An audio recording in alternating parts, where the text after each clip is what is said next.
Good morning and welcome to Rising. Ukrainian President Volodymyr Zelenskyy has accused Russia of genocide. This comes after the civilian toll in Ukraine sparked global outrage as photographs detailing atrocities such as bound bodies shot at close range at a mass grave were said to be found in areas retaken from Russian troops. The news is causing the Biden administration to consider intensifying sanctions against Russia. And so we'll keep looking for more updates on all of that. So I was looking at the images are, again, horrifying. Right. They're, images from war are always horrifying. Right. War is horrifying. I'm seeing, a lot of people, we have to be careful because we don't know exactly who or what is responsible, and it is a moral crime no matter what.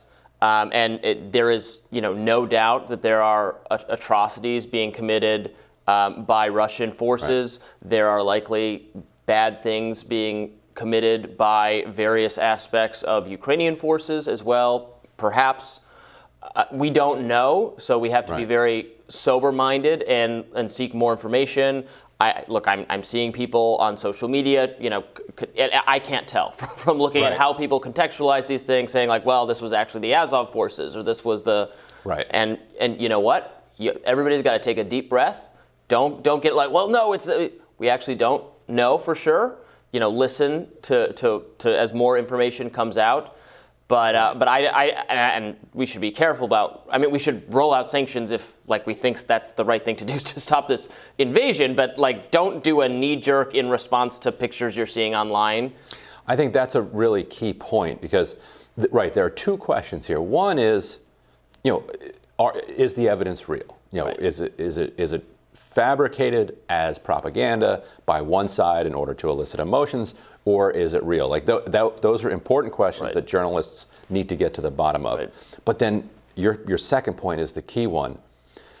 It's our war policy, our sanctions policy should not be driven by the answer to that question. Right.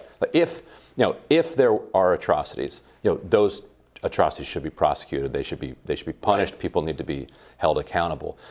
But war is hell. There are going to be atrocities on both sides. Not to both sides the situation, but both sides always commit atrocities. I don't think there's ever been a war in history. War is an atrocity. So it's always a little weird when people start saying, "Oh we don't like the way you're fighting this war." Right. What are you? When you fight war, you kill people. Right. I don't want a war. I don't want war fought at all. It's not. You can make it nicer, prettier. It's still war. Right. And some armies are more vicious when it comes to slaughtering civilians than other armies are. Yeah. That's to be sure. But that doesn't answer the question of whether or not the U.S. should get involved in a direct military conflict with Russia. Let's say it was revealed at the end of today that yes, every single one of those civilians that has been photographed and images have been shared around the world was in fact killed by Russian soldiers while they were bound and gagged. Absolutely atrocious. That would be absolutely atrocious, but it would not mean that the U.S. needs to enter into a war with Russia over it. And that's it's heartbreaking. But people are being killed in horrible conditions everywhere, not everywhere, all sorts of places all around the world. And that does not mean it is the U.S. government's duty to intervene, to do something about it. That would commit us to waging humanitarian wars all over the globe. Right. And we're not prepared to do that. And which brings us to the one piece of decent news that this world has had in a very long time. On Friday, the Houthis and the Saudi-led coalition agreed to a 2-month ceasefire. The U.S.-backed Saudi-led coalition, and this came after Houthi drones had bombed Abu Dhabi a couple of times, and then they struck this oil field in Saudi Arabia, and then they offered a ceasefire. And so it seems like it was the punching back that got the attention, and also. There's a sense among foreign policy people here in the U.S. That the U.S. wants to put a lot of fires out right now. It's almost like these proxy wars are a luxury, and we can't afford luxuries right now. Yeah. So there was extra pressure being put on both the UAE and Saudi Arabia to say, you know what, there could be a wheat famine coming. Like, we just don't need this right now. And the Iran deal is very close to getting put together. And Iran is backing, is supplying the Houthis, and that's why it's become this proxy war. And so that too probably played into this 2-month ceasefire, which hopefully will become a permanent ceasefire. Yeah, hopefully. And so Zelenskyy had a little show at the appearance at the Grammys. Yeah. Yeah. Let's roll Zelenskyy at the Grammys here. Yeah. Our musicians wear body armor instead of tuxedo. They sing to the wounded in hospitals, even to those who can't hear them, but the music will break through anyway. We defend our freedom to live, to love, to sound. On our land, we are fighting Russia, which brings horrible silence with its bombs, the dead silence. Feel the silence with your music. Feel it today to tell our story. Tell the truth about the war on your social networks, on TV. Support us in any way you can, but not silence. And then peace will come. Yeah, so it's still weird to me, though, to see him involved in the Grammys, or like there was talk of having him a presence at the Oscars. That's right. Something about that is just weird to me. Right. It doesn't feel like. I mean, his remarks are perfectly fine. I understand why he wants to make an appeal to the American people.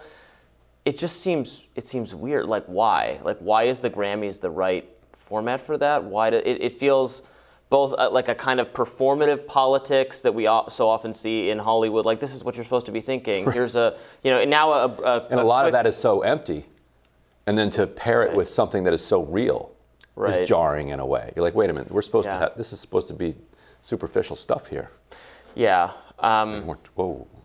Yeah, it was. I thought it was very weird and unnecessary. It also shows just how effective he is, and the world isn't quite ready for, an actor and a performer to be a wartime president under assault. And I've heard a lot of people, kind of on the left and on the far right, complaining about Ukraine's successful ability to kind of whip up so much support for them. But a central part of that is that they're being invaded. Right. And all around the world, the human condition is to root for the underdog.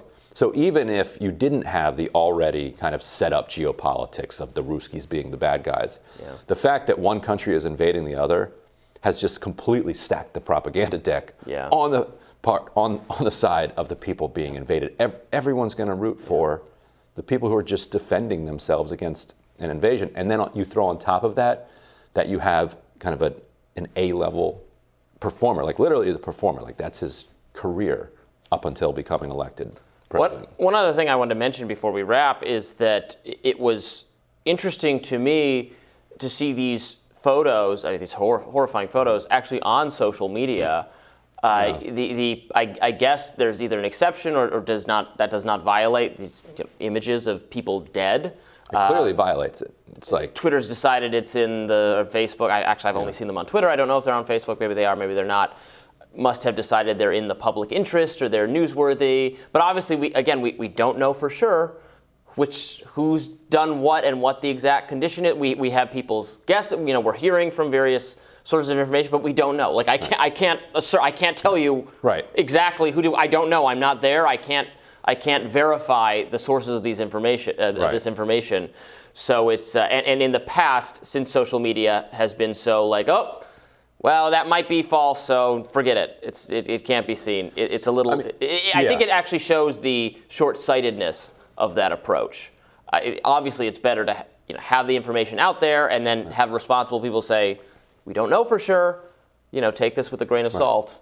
Right, and it would have to be a pretty elaborate setup for them not to be real, but stranger things have happened. I think they're real, but I don't know. Are all their arms tied behind their these pictures are being described as they all have their arms tied behind their back. I think that looks debatable in some of these photos. But they're dead bodies. I don't believe that they are staged bodies by any stretch of the imagination. People are absolutely dying. Right. The country's being invaded. Right.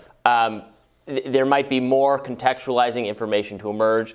Nothing contextualizes or makes justified or fine what is going on. What is going on is not fine. What's Twitter's rule on that kind of violent content? Like, do they take down ISIS videos and that sort of thing? Yeah, or are they I generally think they do. So it's interesting. Right.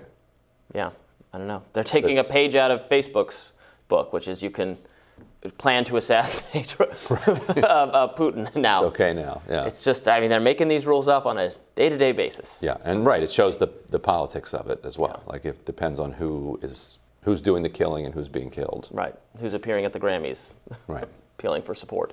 Right. All right, we'll tell you what's on our radars coming up next.